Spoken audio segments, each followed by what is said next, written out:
On est tous d'accord pour dire que chaque génération est marquée par l'arrivée d'une rivalité ou d'un joueur dans un sport, qui marque son temps, de par sa grâce, sa polyvalence, son niveau, ou encore de son abnégation, marquant une empreinte indélébile sur son sport qui se reflète par leurs exploits et des fois leurs valeurs, qui résonnent et traversent le temps. Des débats qui n'en finissent plus pour savoir qui surpasse qui, sans prendre en compte l'extraordinaire individualité sous nos yeux.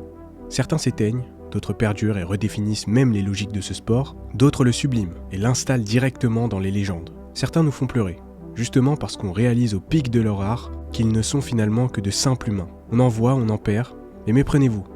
Ils ont l'air d'être beaucoup, mais ce n'est qu'une poignée. Rares sont ceux qui imposent leur personne dans cette cage à loups, mais quand ils se démarquent, on les voit. Et ça en est tellement évident qu'on profite de chaque moment qui nous éloigne de l'ordinaire. On se sent comme des spectateurs chanceux de participer et d'avoir assisté à une histoire rare. Alors, préparez-vous.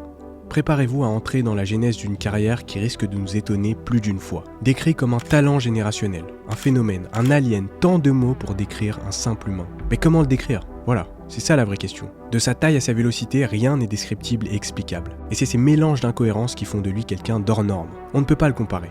On n'a jamais vu ça de notre vivant. Quelqu'un d'aussi grand, agile de ses pieds, de ses mains, facile avec le jeu et affamé de connaissances et d'apprentissage. Un mélange forcément explosif. Victor Wembanyama est juste différent. Une différence poussée dans les extrêmes, qui dépasse beaucoup trop l'ordinaire. Une différence tellement significative qu'elle en est fascinante et terrifiante à la fois. Et pourquoi cela ? Tout simplement parce qu'elle redéfinit complètement nos cadres de référence habituels, et que sa marge de progression n'est juste pas mesurable. Ça me fait penser à la notion d'altérité d'Emmanuel Lévinas. Quand la différence d'un individu dépasse l'ordinaire, elle nous confronte à une altérité profonde, remettant quasiment en question notre propre compréhension de l'humain.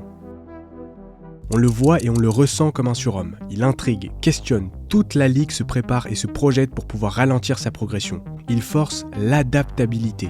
Il redéfinit les codes, sa présence est tellement pesante qu'il aspire et rejette les joueurs à la fois, parce qu'il n'est juste pas jaugeable. Donc certains tentent et se confrontent malheureusement à une réalité difficile.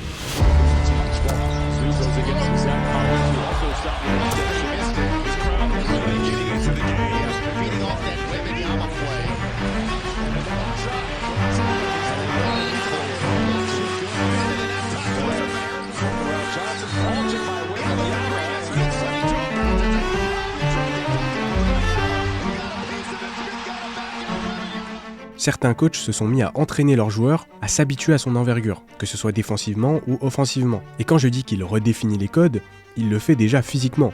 2m24 pour 2m40 d'envergure qui se déplace comme un ailier à ce niveau-là, ça n'a quasiment jamais existé. Et par nature, on a cherché à le comparer avec des joueurs de son gabarit, mais personne de sa taille n'a pu égaler son aisance sur le terrain. Ah si, peut-être Bol Bol. Un jeune joueur de 2m21, très talentueux et créatif balle en main, mais son efficacité et ses prises de décision sont beaucoup trop irrégulières et fragiles pour les parquets NBA. Donc, pas comparable. Désolé, Shaq. Si, il y a peut-être un joueur comparable à lui en termes de potentiel, de taille et de niveau pur.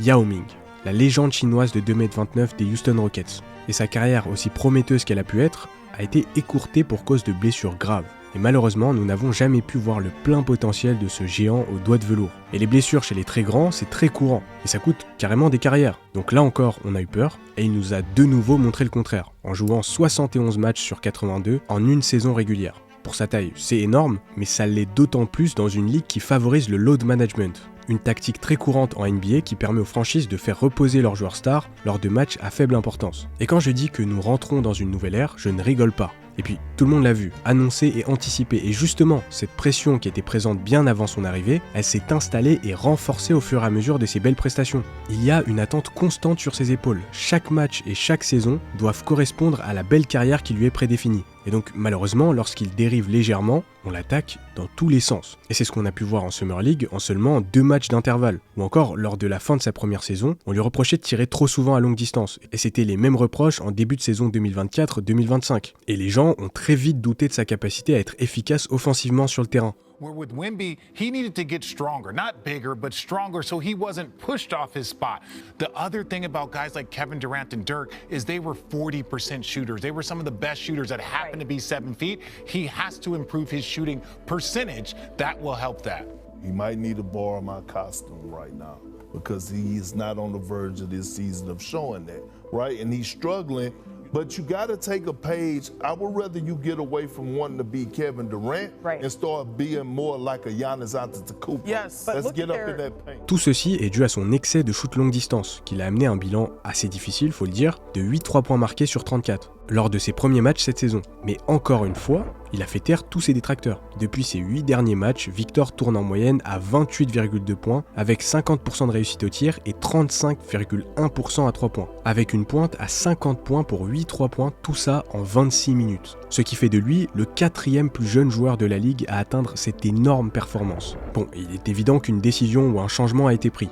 Mais lequel ? C'est au niveau de son nombre de 3 points tentés. Lors de sa première saison, il tentait en moyenne 5,5 3 points par match, et maintenant, il en tente 9,3 par match. Une évolution significative qui l'installe à la 11e place des joueurs qui tentent le plus de 3 points depuis le début de cette saison, faisant de lui le seul pivot de ce top 10. Et donc, la question commune était de savoir mais pourquoi un joueur de cette taille et de cette envergure tente autant de tirs en dehors de la raquette ? Et c'est là où la vision sur le long terme de Greg Popovich et son staff est remarquable. Il faut savoir que le niveau de Victor dans la raquette est plus qu'élite. Son efficacité près du panier est létale. Il maintient au total 75% de réussite sous le cercle. C'est quelque chose qu'il a développé naturellement au cours de sa carrière et qu'il maîtrise très bien. Le problème n'était donc pas qu'il n'arrivait plus à dominer près du cercle, c'est juste que les Spurs ne veulent pas qu'il s'enferme exclusivement sur ses acquis. Ils veulent l'ouvrir à une nouvelle palette offensive, ce qui lui permettra sur le long terme de ne pas habituer ses adversaires à son jeu. Ils essaient tout simplement de développer son potentiel au maximum. Donc, par rapport à sa première saison, son rôle offensif a changé. Bien sûr, tout ça sans travestir ses qualités déjà présentes.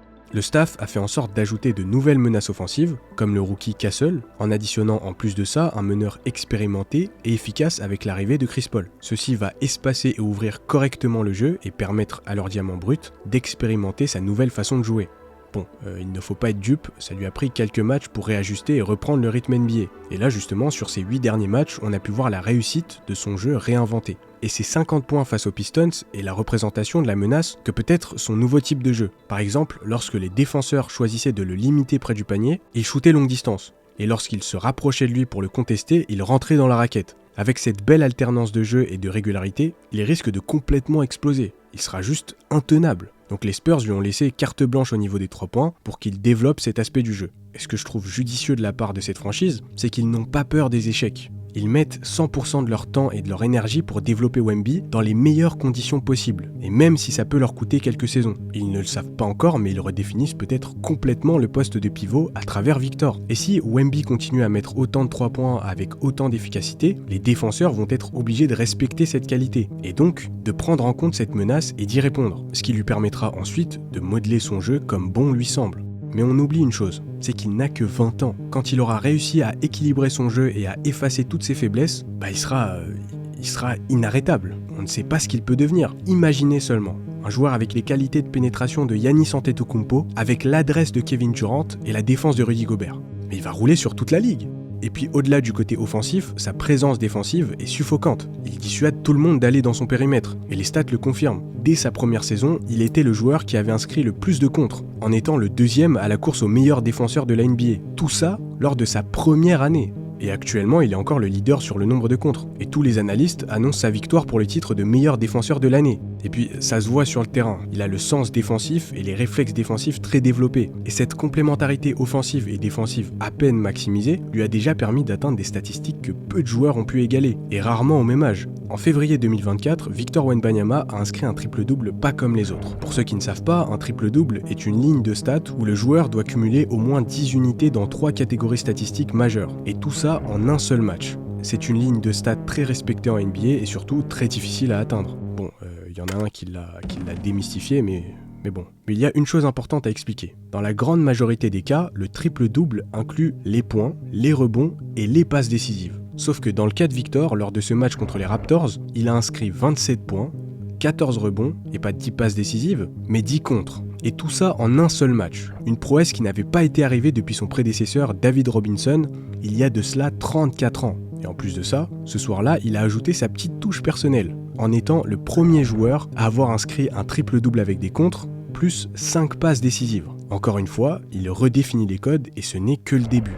Mais qu'est-ce qui l'éloignerait vraiment des talents générationnels qu'on a pu rencontrer ? Il a l'air de cocher toutes les cases. Déjà, qu'est-ce que c'est un talent générationnel ? Selon moi, ce sont des individus qui se distinguent par leur qualité athlétique, technique, mentale, de leur charisme ou même de leur influence culturelle sur le sport, les plaçant automatiquement au sommet de leur génération. Ils sont comparés aux anciennes légendes et utilisés comme nouvelles références pour évaluer les futurs talents. Et leurs caractéristiques s'évaluent, je pense, à travers leur domination, donc en fonction de leur capacité à influencer les différents aspects du jeu, mais aussi de leur polyvalence, avec ceux qui arrivent à exceller dans plusieurs rôles, et on les remarque aussi en fonction de leur influence, forçant les adversaires et même la NBA à s'adapter à eux. Et puis les palmarès et les exploits exceptionnels les éloignent tous petit à petit des autres. Et on remarque leur potentiel débordant dès leur entrée en NBA. Et sincèrement, Victor est vraiment proche de ces légendes, dans leur début, en sachant que lui avait une restriction de temps durant toute sa saison.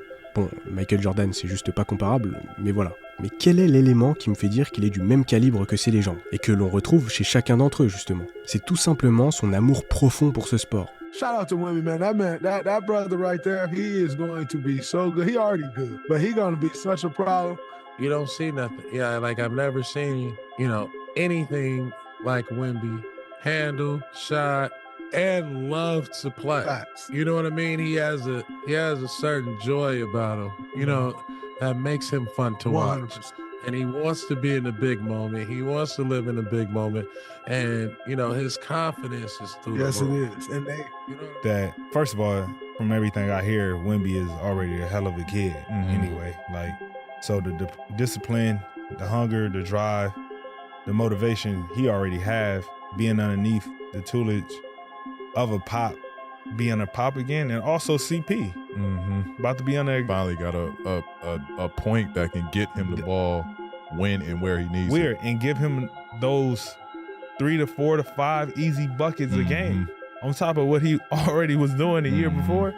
Like, I think you're going to be able to see how important Pop is and will be to Wemby. Cette soif d'apprentissage et de connaissance qui se nourrit après chaque match, chaque victoire et chaque défaite, il n'est jamais satisfait, comme l'ont pu l'être ces légendes. Ils nourrissent tous un refus catégorique à la défaite, et ils concentrent toute cette frustration et cette rage par le travail.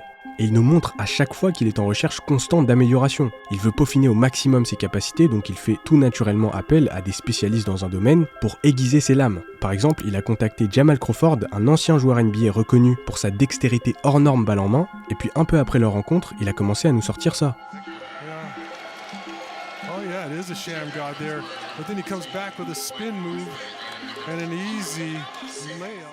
Et cette compétitivité qui se reflète sous ses yeux lui permet de maintenir ce feu. Après, bien évidemment, un joueur de la trempe de Victor ne peut pas se construire tout seul. Même si ses talents individuels attirent tous les regards, ce sera dans un cadre collectif qu'il pourra réellement atteindre son plein potentiel. Et quoi de mieux que les Spurs pour incarner cette vision ? Depuis des décennies, les Spurs ont forgé leur réputation sur leur capacité à développer des talents, tout en assurant la cohésion d'un collectif et la culture de l'excellence. Malgré le fait que l'illustre Greg Popovich n'est plus très en forme, l'essence même des Spurs qui a découlé de ses méthodes et de sa longévité, elle perdure. Et tout ceci s'est traduit par l'accompagnement de joueurs devenus légendaires et qui ont hissé cette franchise à jamais dans l'histoire de la ligue, comme David Robinson, Tony Parker, Tim Duncan ou encore Ginobili. Victor se trouve dans un environnement taillé sur mesure pour favoriser sa croissance. Et l'un des plus grands atouts des Spurs, c'est qu'ils ne se limitent pas à ce qui se passe sur le terrain. Ils transmettent une philosophie de vie, une mentalité de champion. Greg Popovich a toujours mis un point d'honneur sur l'humilité, l'éthique de travail et le respect du jeu. To the facility and you see all these banners and you just feel the winning energy, you feel the culture as soon as you walk in. From Pop, it was from day one. Like, he just texted me the other day, like, you took 44 fucking shots past the fucking ball. Like, like, that's our relationship though. Like, I love that dude to death, man. Like, he was a father, he was a father for me. I mean, his big thing with me was telling me that I belonged, to prove to myself that I belonged. So every other day, like, he would come up to me and be like, hey, you belong here. So just having someone like that believe in you and trust in you meant a lot. Great leadership. You didn't get 30. It was great leadership and solid play with the ball. Les Spurs lui offrent une opportunité d'évoluer sans précipitation, ni pression démesurée, tout en intégrant progressivement les attentes qui entourent son statut de talent générationnel. Bon, on s'arrête là. Y a pas quelque chose qui vous intrigue ? J'ai eu beau faire des recherches, des analyses sur ses stats, ses envies, son environnement, toutes ces choses-là, il a l'air d'avoir tout pour être un grand. Il n'a rien d'un simple joueur. Il représente selon moi un tournant, une vision, une promesse pour l'avenir. Je pense sincèrement que Victor n'est pas seulement le produit d'une génération de talents. Il est le reflet d'un futur où les limites physiques et techniques sont repoussées. Il nous rappelle, ou plutôt nous subjugue, qu'il est possible d'être à la fois géant, gracieux, dominant et créatif. Bon, il est évident que son véritable défi ne se trouve pas sur le parquet. Ce sera plutôt le poids de l'attente, des comparaisons et de la quête constante d'être le meilleur. Alors que nous sommes témoins de ses premiers pas dans cette ligue, une chose est certaine, nous n'avons encore rien vu. Merci de m'avoir écouté, donnez-moi votre avis sur Victor et de son potentiel dans la ligue, et on se retrouve pour la prochaine.